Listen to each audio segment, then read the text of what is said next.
Senhor Deus, que tempo maravilhoso, Jesus, de comunhão com a Tua igreja, onde nós podemos partilhar uns com os outros, ouvir os irmãos, mas agora, Pai, nós queremos ouvir o Senhor. E queremos que o Senhor fale, Pai, ao nosso coração agora. E queremos, Pai, em nome do Senhor Jesus, que o Senhor possa abrir os olhos do nosso entendimento, Pai, para que a palavra que o Senhor quer falar conosco possa cair numa terra fértil e possa produzir frutos, em nome do Senhor Jesus.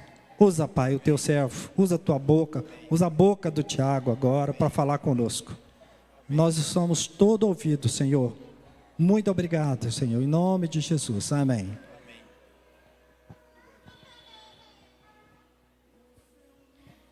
Boa noite, irmãos. É uma grande alegria estar com vocês aqui hoje, nessa noite, fechando esse ciclo. Eu vou entregar uma palavra bem curta, para dar espaço para outros irmãos poderem compartilhar, testemunhar o que Deus fez esse ano. E o título do que eu vou falar é: Deus necessita de homens de oração, de homens que oram. Essa frase ela pode ferir um pouco nossos ouvidos, porque afinal de contas, Deus é onipotente e Ele não precisa de ninguém, Ele não necessita de nenhum homem que ore ou de nenhuma habilidade humana, né? Mas de maneira alguma eu quero menosprezar o poder de Deus, de maneira alguma eu quero dizer que o Senhor é incapaz de fazer o que Ele quer, mas Ele realmente necessita de homens que oram, irmãos. Isso porque revela o modo como Ele opera, o modo como as coisas funcionam nesse mundo. E o objetivo dessa série de pregações sobre orações que nós temos feito aqui é para que Deus levante esses homens que oram, para que se multiplique a vida de oração na igreja. O nosso intuito, enquanto presbíteros, era que o Senhor gerasse em nós modelos de oração, de homens que oram, de homens que dependem do Senhor, e que isso se multiplique na igreja.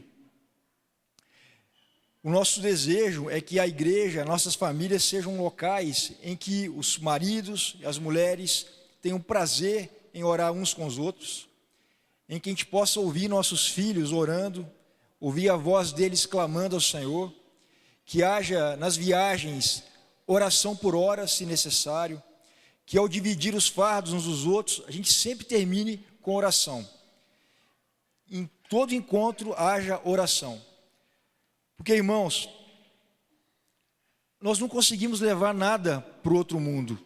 O que a gente consegue enviar para o céu que não seja nossas palavras? A gente não consegue enviar cartas, mensagens, fotos, dinheiro. A única coisa que a gente consegue enviar ao trono de Deus são as nossas palavras, são as nossas orações. E, irmãos, nós sabemos que a velocidade com que as nossas orações alcançam o trono de Deus é imediata, é maior que a velocidade da luz, é instantânea. E a gente sabe disso pelo livro de Daniel. As orações chegaram ao trono de Deus rapidamente. O problema foi entre o trono de Deus e Daniel, a batalha que aconteceu nos ares. E saibam, meus amados irmãos, que entre Deus e nós tem havido batalhas para que as nossas orações cheguem até nós como resposta. E porque a nossa arma é invisível, a gente consegue só chegar até o trono de Deus com orações, e essas orações fortalecem os nossos maiores aliados, que são os anjos, depois do Espírito Santo. O livro de Daniel deixa muito claro isso. Eles são impedidos de agir ou são fortalecidos para agir por conta das nossas orações. Os nossos inimigos usam também armas invisíveis para nos impedir de quê, irmãos? Orar, porque as nossas orações fortalecem os anjos ou enfraquecem os anjos. Da mesma forma, eles vão ser afetados pelas nossas orações. E as distrações, elas são armas que vão agir para que nós não oremos. Irmãos, nós sabemos que tudo que nós podemos fazer para trazer o céu à terra é por meio das orações. Eu sei que é importante ter homens no nosso meio com recursos financeiros, que têm dons de administrar, que têm conhecimento, intelecto, mas isso tudo é muito pouco útil comparado com homens que oram, porque Deus necessita de homens que orem. E na verdade, essas coisas que eu disse, elas são importantes, são até úteis, mas se não haver oração, tudo que nós programarmos, estratégias, reuniões, métodos, estudos, nada disso vai sustentar, porque vai cair se não houver oração nas nossas vidas. Irmãos, sempre foi assim. Em todas as eras da igreja, a igreja só conseguiu trazer os decretos de Deus, a ação de Deus à terra, por meio de orações.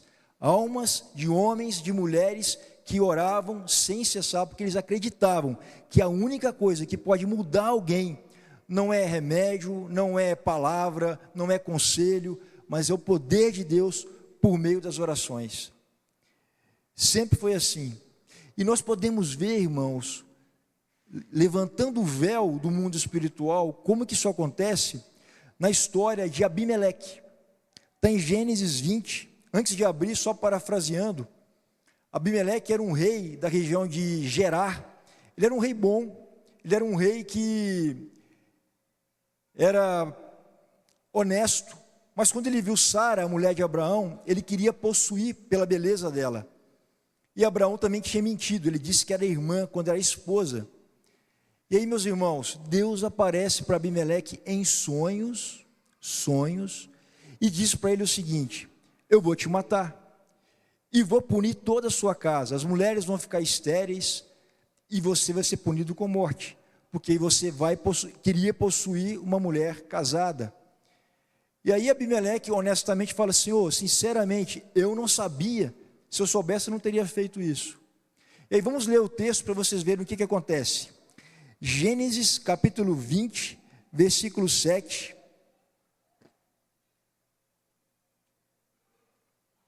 Gênesis capítulo 20, versículo 7.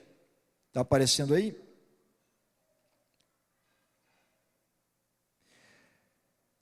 Agora, pois, restitui a mulher a seu marido, é Deus falando para Abimeleque, pois ele é profeta, intercederá por ti, e viverás, se porém não lhe restituíres, sabe que certamente morrerás tu e tudo que é teu.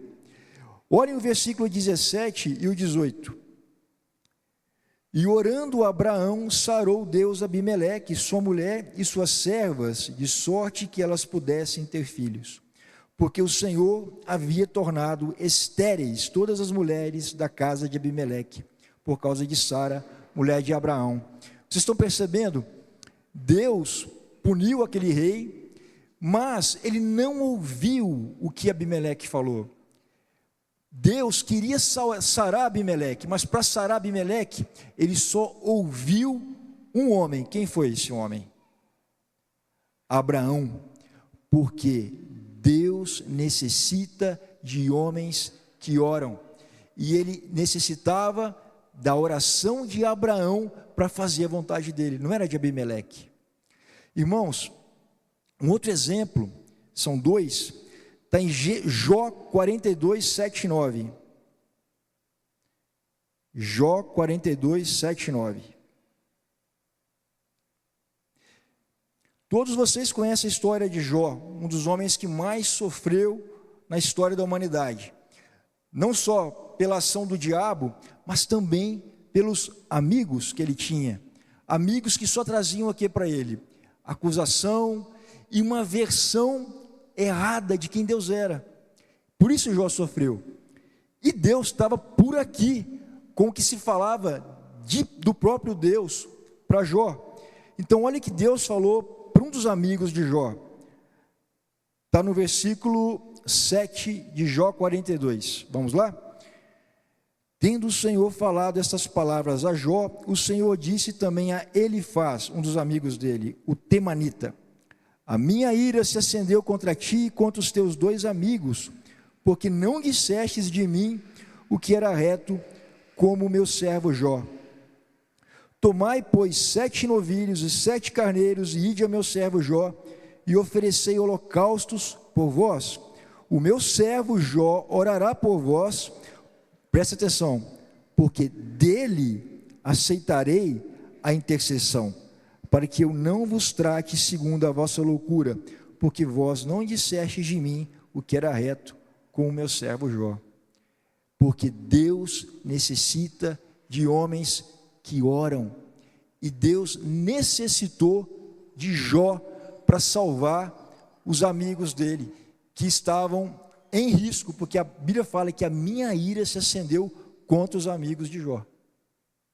Amados irmãos, percebam que não são só nas pequenas coisas que a gente pode mudar e trazer a vontade de Deus dos céus para a terra.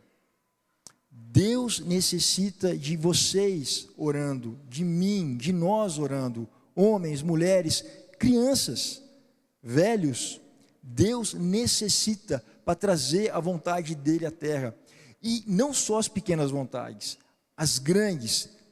Se você pular para Salmo 2:8, aqui do lado de Jó, vocês vão ver que Deus fala assim: pede as nações por herança, pede as extremidades da terra por possessão. Grandes coisas, e são grandes coisas relacionadas a quê? A redenção da humanidade. A redenção da humanidade está no poder das nossas orações. Pedem as nações, pedem coisas grandes, pedem as extremidades. Eu vou dar para vocês. Como foi dito, quando nós oramos, nós criamos o trilho para o trem passar. Quando nós oramos, nós criamos as condições para que a vontade de um Deus bom, amoroso, carinhoso, dedicado, misericordioso, chegue até a humanidade. E essa oração do salmista já aconteceu. Cristo foi a resposta para essa oração. Mas, irmãos, Deus necessita de homens que oram, mas não é qualquer homem. Não é qualquer homem. Reparem em Hebreus 5:7, qual tipo de homem que Deus necessita para que as orações sejam respondidas.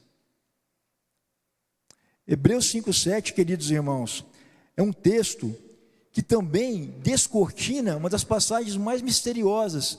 Sabe por quê? Aqui mostra como Jesus orava. E antes de ler esse texto, reparem, talvez Jesus orando fosse uma das coisas mais assombrosas que podia alguém ver.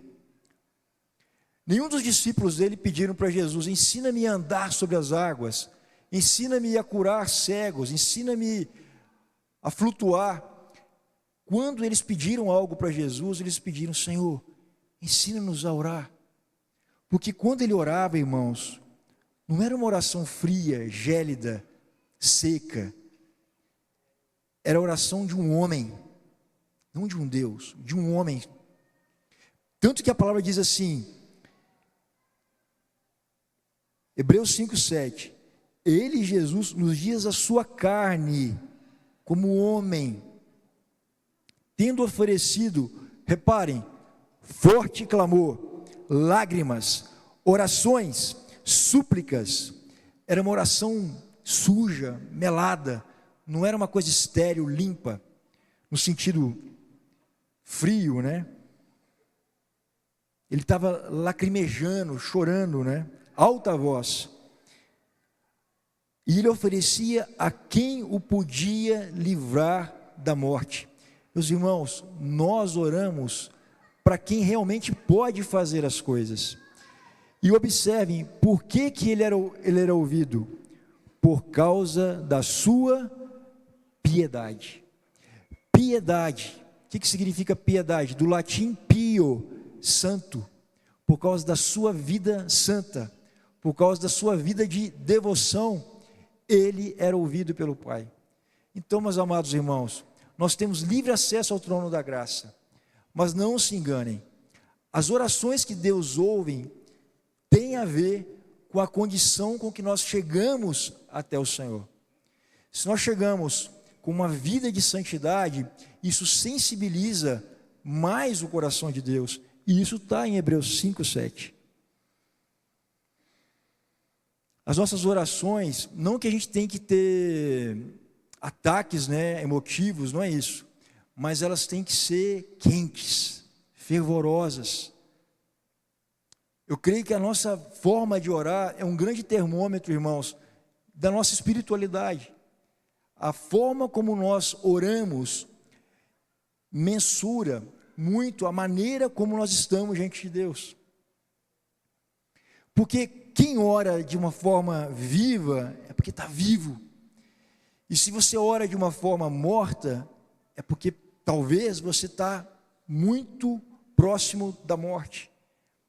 A nossa oração reflete isso. Quem está vivo faz orações vivas. Queridos irmãos, Deus necessita de homens que oram sim. E 1 Timóteo 2:8, nós vemos que a forma como nós oramos conta muito. Paulo fala para Timóteo, em 1 Timóteo 2:8, vamos abrir. 1 Timóteo 2:8 diz assim: quero, portanto, que os varões, inclusive é uma mensagem muito específica para nós homens, orem em todo lugar, levantando mãos santas, sem ira e sem animosidade. A minha mão, ela é símbolo de eu quero algo, clemência, eu preciso de auxílio, eu preciso de socorro. E se ela está suja, isso afeta a forma como Deus me ouve. E se ela está limpa, isso afeta positivamente as minhas respostas. As nossas mãos também simbolizam o quê? O meu ofício. Eu trabalho com as mãos, eu ajo com as mãos. Portanto, a maneira como você anda, vive, trabalha, reflete a maneira como você vai chegar até Deus. Se você anda bem, você ora bem. Nossas orações são um grande reflexo do nosso caráter. E a maneira como Deus responde também.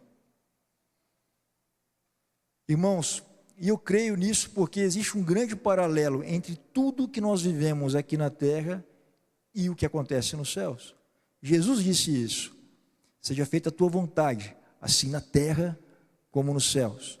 A maneira como eu oro, eu vivo, reflete a maneira como Deus vai me responder. Irmãos, nós temos uma grande oportunidade de sermos o braço direito de Deus aqui na terra. Porque Deus necessita de homens, mulheres piedosos que oram adequadamente, com mãos limpas. E nós podemos ser o braço direito aqui na terra, ou podemos ser um braço paralisado aqui na terra. Um braço que age em oração, ou um braço inativo, num corpo que é vivo. Meus irmãos, e hoje é um dia muito especial, porque se a gente olhar para trás, a gente vai ver que, apesar de muitas das nossas orações aparentemente não terem sido respondidas integralmente, nós concordamos que parcialmente nós vimos muitas orações respondidas. Se vocês estão com um casamento preservado, foi oração, porque Deus usou homens para orarem pelo seu casamento. Se os seus filhos foram resgatados esse ano, filhos pródigos voltaram, foi porque as suas orações chegaram aos céus, fortaleceram o mundo espiritual e houve vitória nas regiões celestiais. Se os seus filhos estão vivos, com saúde, foram orações que vocês fizeram, que o Pai concedeu a vocês essa bênção. Eles não morreram, eles estão vivos. Ah, mas não é do jeito que eu queria. Mas calma, é parcial, vai chegar o integral. Perseverem. Quantas coisas aconteceram esse ano, vimos curas improváveis,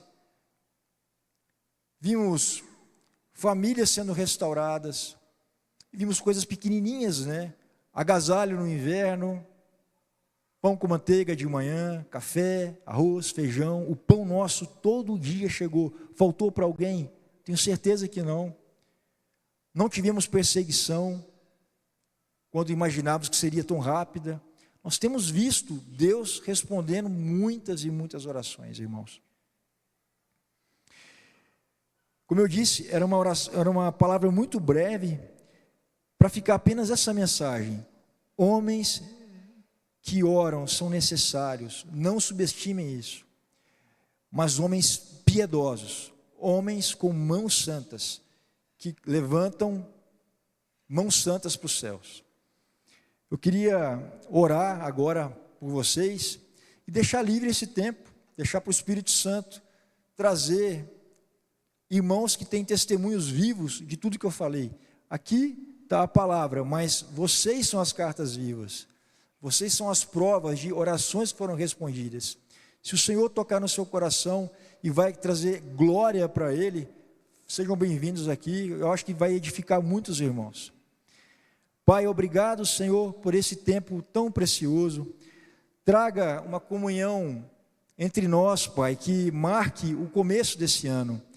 Nós sabemos que o Senhor colocou os astros para delimitar as estações, os tempos, e um novo tempo realmente começa hoje. E nós pedimos que esse ano seja um ano de oração, Pai. Um ano em que a gente aprenda que é na oração, Pai, que o Senhor age. Quando eu trabalho, é minha mão que trabalha, mas quando o Senhor trabalha, é o Senhor que trabalha, e é muito, muito, muito melhor do que as minhas mãos, Pai.